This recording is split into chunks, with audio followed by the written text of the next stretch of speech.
Le soleil se prélassait dans le ciel bleu clair lorsque deux agneaux, Ovie et Dolly, paissaient paisiblement dans le champ verdoyant de leur ferme confortable. Ils étaient des symboles vivants de tranquillité, appréciant la vie et leur laine duveteuse. « Oh, comme j'aime ces journées douces et chaudes, Ovie, dit Dolly, dont les yeux brillaient de plaisir. Oui, Dolly, tout ici est si beau. Mais n'as-tu jamais rêvé de voir quelque chose de nouveau ?» répondit Ovie, regardant la rivière scintillante au-delà de la ferme. Avec cette pensée, ils décidèrent de commencer leur première grande aventure. « Allons nager dans la rivière, Dolly. »« Ça sera notre petit secret, » proposa Ovie avec un large sourire. Ils se glissèrent jusqu'à la porte de la ferme, utilisant leurs petites jambes, poussèrent la porte, jusqu'à ce qu'elle s'ouvre. Une légère brise fraîche soufflant de la rivière les salua, et ils coururent joyeusement vers la rivière, laissant leur ferme paisible derrière eux. Ils arrivèrent à la rivière et remarquèrent comment les rayons chauds du soleil se reflétaient à sa surface, créant des scintillements chatoyants. Ils plongèrent dans l'eau fraîche, et leur rire résonna entre les arbres environnants. Cependant, lorsqu'ils émergèrent de l'eau, se prélassant dans les rayons chauds du soleil, ils remarquèrent une ombre à l'horizon.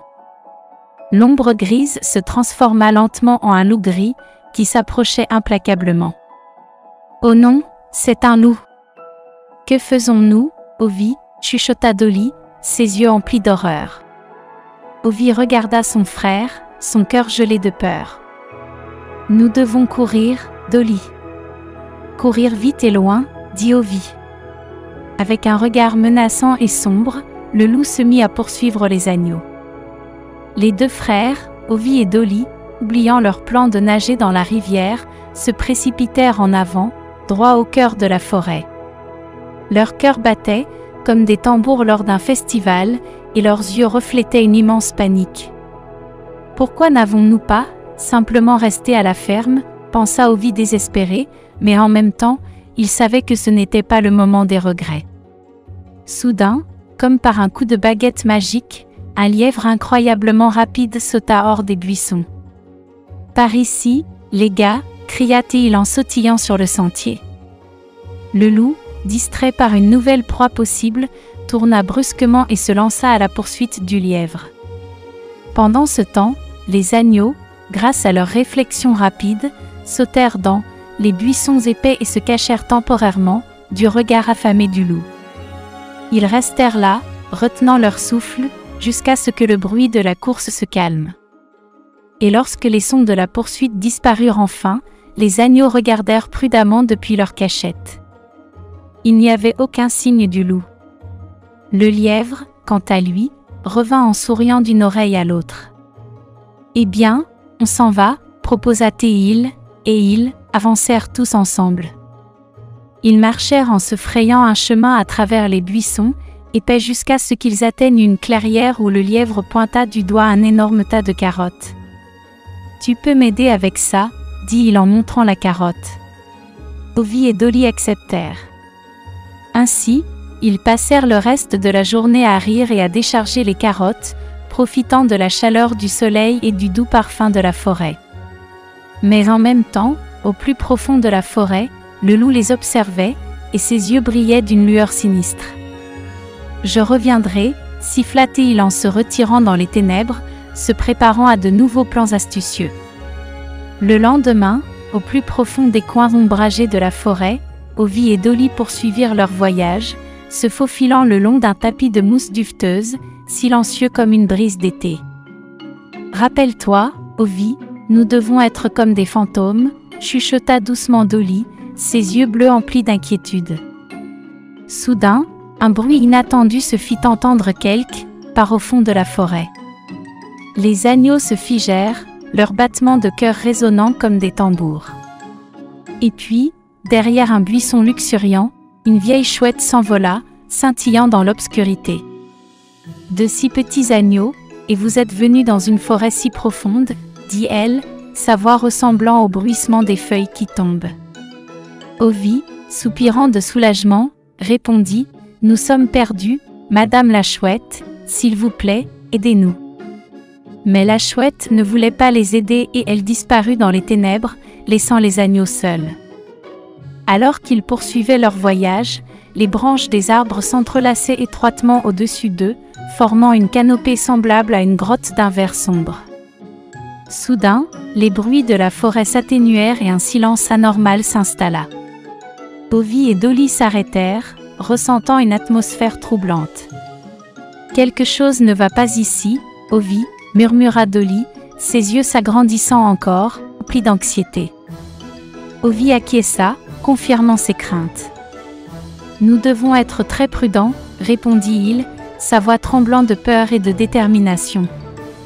En avançant, ils découvrirent un petit étang, dans lequel les étoiles se reflétaient. L'eau était si claire qu'ils pouvaient voir leurs reflets.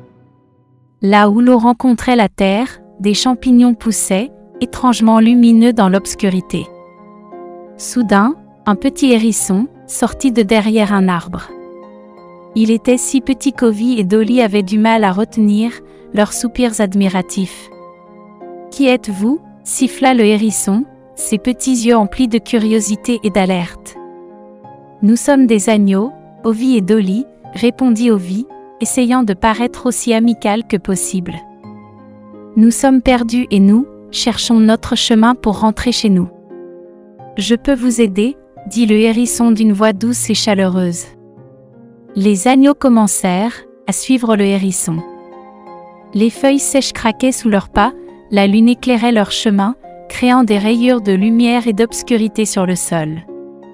Le vent caressait leur laine, apportant les odeurs de la forêt et de la terre fraîche. Mais à mesure qu'il avançait, l'atmosphère devenait de plus en plus inquiétante. Au loin, le rugissement fort du loup résonnait, les faisant frissonner. « N'ayez pas peur, c'est juste le vieux loup », les rassura le hérisson, mais sa voix sonnait peu convaincante. Soudain, l'ombre du loup apparut au clair de lune, juste devant eux. Ovie et Dolly se figèrent de peur. Le loup était énorme, ses yeux brillaient dans l'obscurité et il les regardait avec un intérêt non dissimulé. Ovie et Dolly se figèrent de peur, regardant le loup qui les observait d'un regard flamboyant. Ils se serrèrent l'un contre l'autre, tremblant de peur. Le loup s'approchait, son regard menaçant devenant de plus en plus dangereux. « Nous aurions dû écouter papa » murmura Dolly, des larmes coulant sur ses joues. Ovie acquiesça, ressentant un profond regret et de la culpabilité. Ils avaient tellement désiré la liberté qu'ils n'avaient pas réfléchi aux conséquences. Soudain, comme un coup de tonnerre par temps clair, un rugissement puissant retentit. Ils virent une énorme silhouette s'approcher des ténèbres. C'était leur père, le bélier. Ses cornes brillaient à la lumière, et ses yeux étaient remplis de fureur et de détermination. « Éloigne-toi de mes enfants, loup !» rugit le père bélier, se dirigeant droit vers le loup. Le loup recula, la fureur dans ses yeux fut rapidement remplacée par la peur.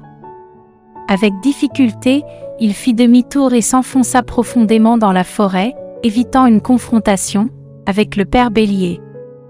Le père bélier étreignit ses enfants, et ils sentirent leur peur les quitter. Ils promirent à leur père de ne plus quitter la ferme sans sa permission. Ils comprenaient que la liberté était importante, mais que la sécurité et l'obéissance étaient encore plus importantes. En rentrant chez eux, ils virent que tout à la ferme était comme ils l'avaient laissé, mais que tout semblait beaucoup plus attrayant et précieux.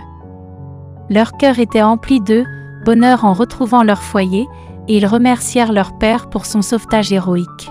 « N'oubliez jamais, » dit le père en les serrant dans ses bras, « la liberté est merveilleuse, mais elle nécessite une grande prudence.